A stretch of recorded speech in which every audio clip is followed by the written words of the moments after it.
Hey everyone, Jason Schabbert here, MzeroA Online Ground School. In this video, I'm going to share with you how to get the most from your CFI, and CFIs how to give your most to your learners.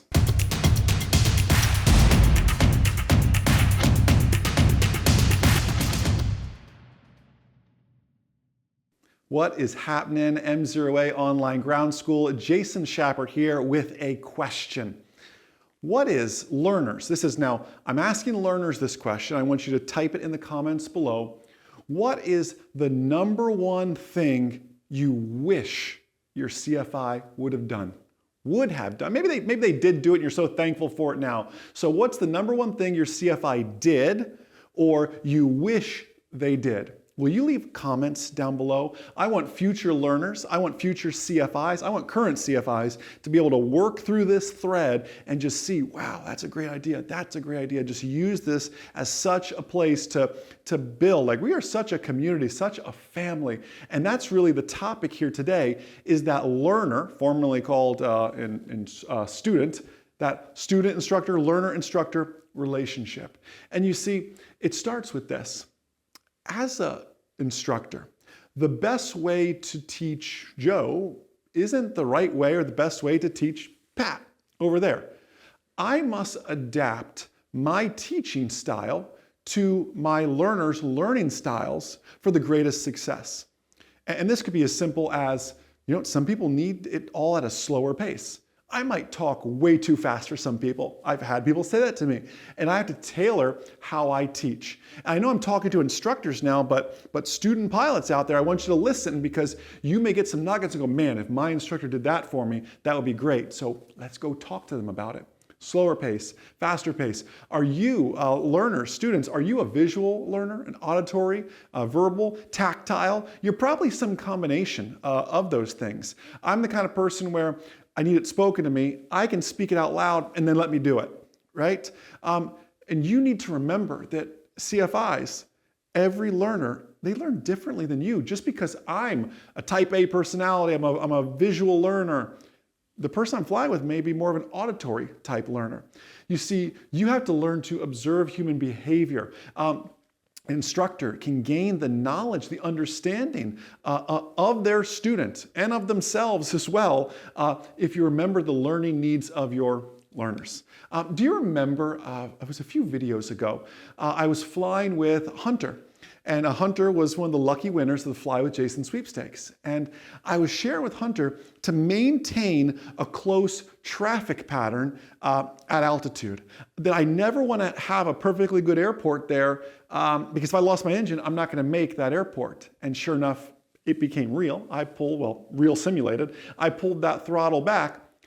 And Hunter learned, and I guarantee, I'm sure Hunter's watching this video, Hunter, maybe you can leave a comment. I guarantee she learned, and will never make that mistake again, of having a perfectly good airport right there, but now my engine quit and I can't even do anything with it. We're going to simulate something here. Your engine just quit. Oh. Where you going? Left base immediately. And it's not going to be a nice pretty pattern. We're going to get over there. Okay.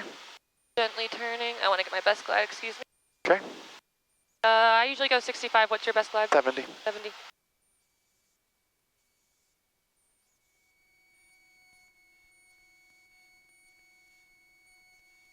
Remember, we're a little bit heavier, so it might need to be a little bit faster. It might need to be like 72, 73. Okay. I felt like I was pretty sinking. Yep. Yeah, I think it's just full fuel, 3 people. Sorry, I'm fat. Stop it. I'm gonna be honest, I don't know if we're gonna make this one. I don't think we're gonna make it either. I don't think we're gonna make it. I want you can give it power and just land the airplane. Treat it like a little base here. Gotcha.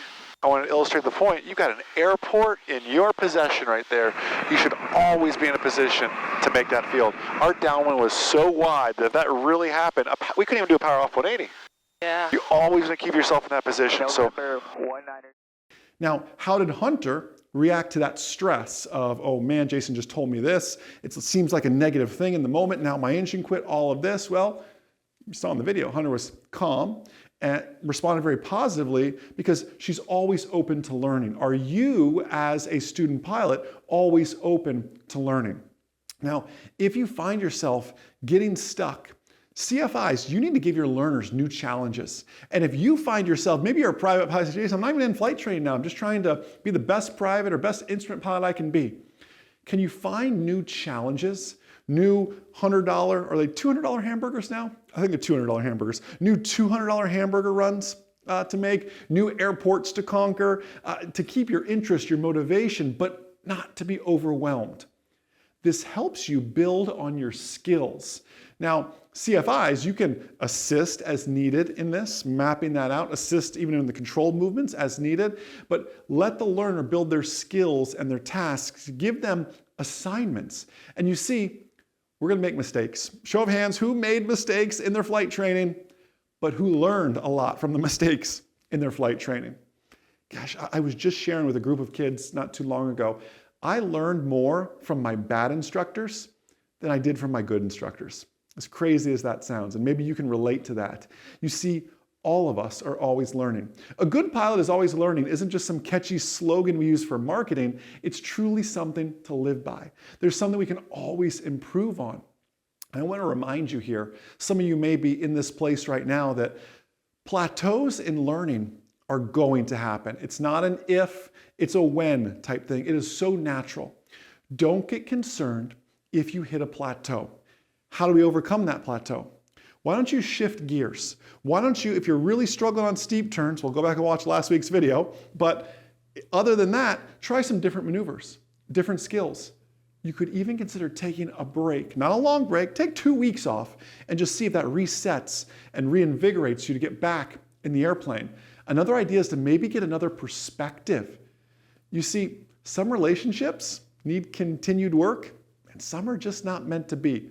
I'm talking about learner-instructor relationships, by the way. There's that learning style, styles of teaching.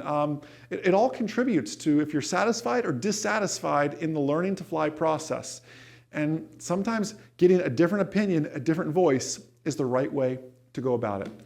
So I can't wait to read your comments down below this video. It's going to be just such a great thread for future CFIs, current CFIs, and learners there as well. Hey, don't forget, there's still an opportunity to win that mock check ride with myself. Head over to MzeroAcontest.com if that intrigues you and make a one-on-one mock check ride just for you. And you can win that. Also, if you're in need of an online ground school, check us out, MzeroAtrial.com.